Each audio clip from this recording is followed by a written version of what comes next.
Good morning, Belton High School. I'm Chris Burrow. And I'm Tanner Stride. And this is Cutlass TV News.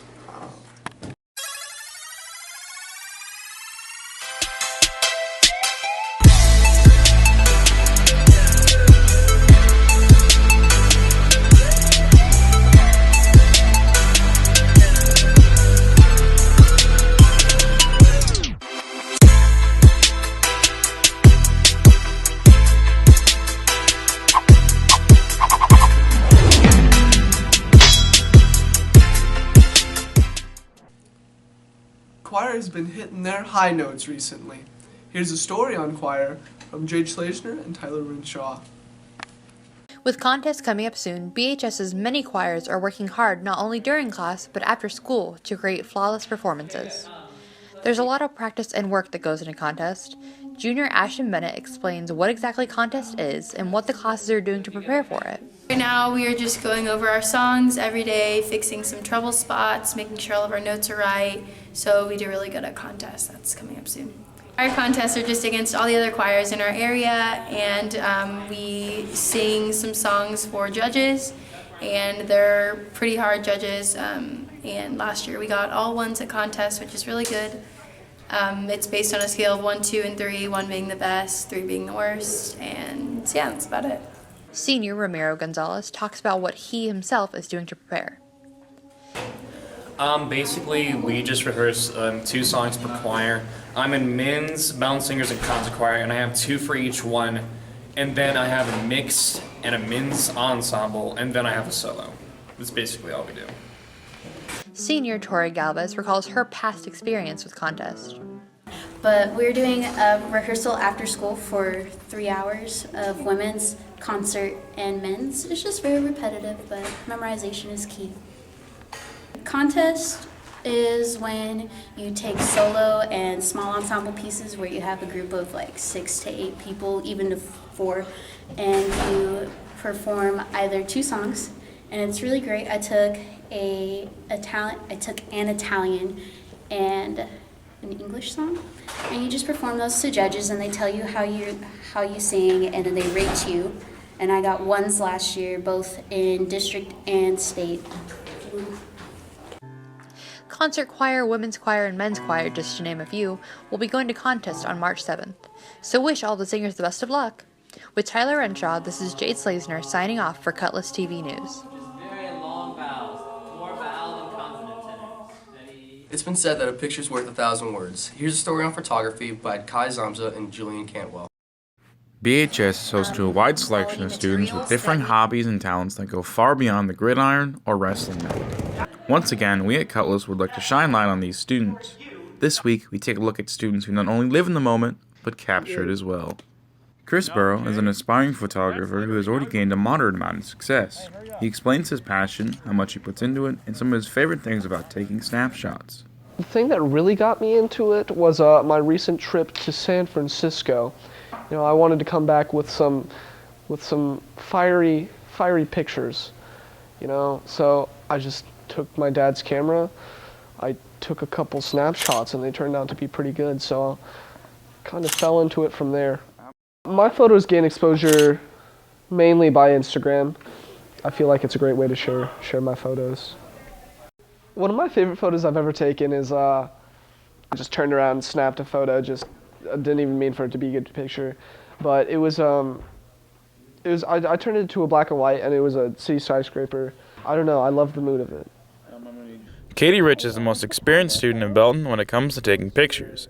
Whether it be for yearbook, at concerts, taking landscape shots, or senior photos, she always has a camera in hand. I was just messing around with the camera, and I took really good pictures, and I was like, wow, like I should get into this more. So I took classes and did a lot of research and saved up for my first camera. I've just felt like I've had a creative outlet now, and it just helps me express myself. I'm either going to the Art Institute to get a degree in that, or I'm just gonna like graduate high school and then just start working full-time on photography. Our interviewees encouraged others to grab a camera and get out there, but as long as you are willing to put the time and effort into making the perfect photo. I feel like it's a great way to capture capture your thoughts just by taking a picture. It's easy, and I feel like it really can speak to someone. If you want to, you just have to be really dedicated. You can't just like not have the drive, but still do it, because it's going to show through your work that you're not dedicated. Miss Evans instructs a class on digital photography. She opens up about why photography is important to students and about the inspiration a captured moment can have. What I like about photography is that you can capture a moment that you can remember later in your camera. I have my camera with me constantly, and I just think that it's just valuable to be able to take good pictures and how you look at the world. That's what I try to teach them in the class, is looking at it from different perspectives. For Cutlass TV News, Kai Zamza and Jay Patel, I'm Julian Cantwell. Preparations for next year are right around the corner. Here's a story on Enrollment Fair from Cassie Higgins, Alex Simpson, and Ethan Burton. Every year, BHS holds an enrollment fair to help students pick out classes for the next year. As for the students, it kind of gives them an opportunity to have any questions that they may have answered by the teachers, any questions about any of the courses that they're planning to take while they're in high school. It's a good opportunity for them to kind of meet with the teachers. As I've mentioned too, any questions about Cass Career Center, the A+ program, AP classes, dual credit, we're going to have presentations on all of that. We have a representative from University of Central Missouri that will be here. That will be presenting on college planning for some of the sophomores and the juniors or whatever. So again, it's just we feel it'd be a great opportunity for parents and students. Basically, if you graduate high school, they're going to let you enroll there. Sophomore counselor Ms. Haggling explains the importance of going to the enrollment fair and what's going to be at the enrollment fair this year. Students are concerned about or wanting to know more about AP classes and what they are and what that will entail. Teachers will be there to talk about AP classes. Also dual credit classes, that's something that's kind of new for upcoming juniors as well as seniors. So we'll have a presentation on dual credit and what that looks like as well. What's going to be really neat is that we're going to have all of the teachers will be set up in the gym. And so if you have questions about should I be taking this class or should I take that class, then the teachers will be there to answer those questions.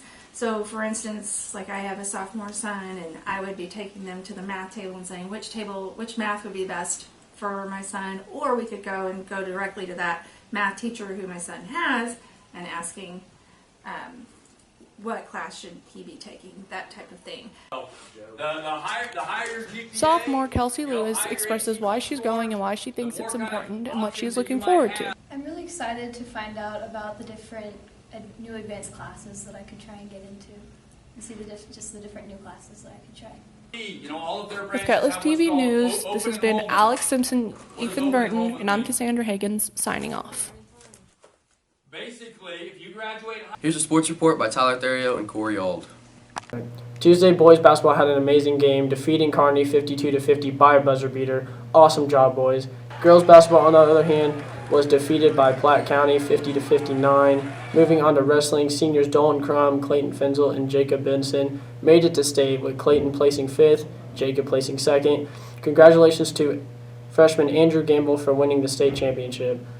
For diving, Marissa Palmer made it to state. Congratulations to Marissa Palmer. This has been Corey Auld with Cutlass TV. Thank you for watching Belton High School. Make sure to tune in next week. And as always, Carpe Diem.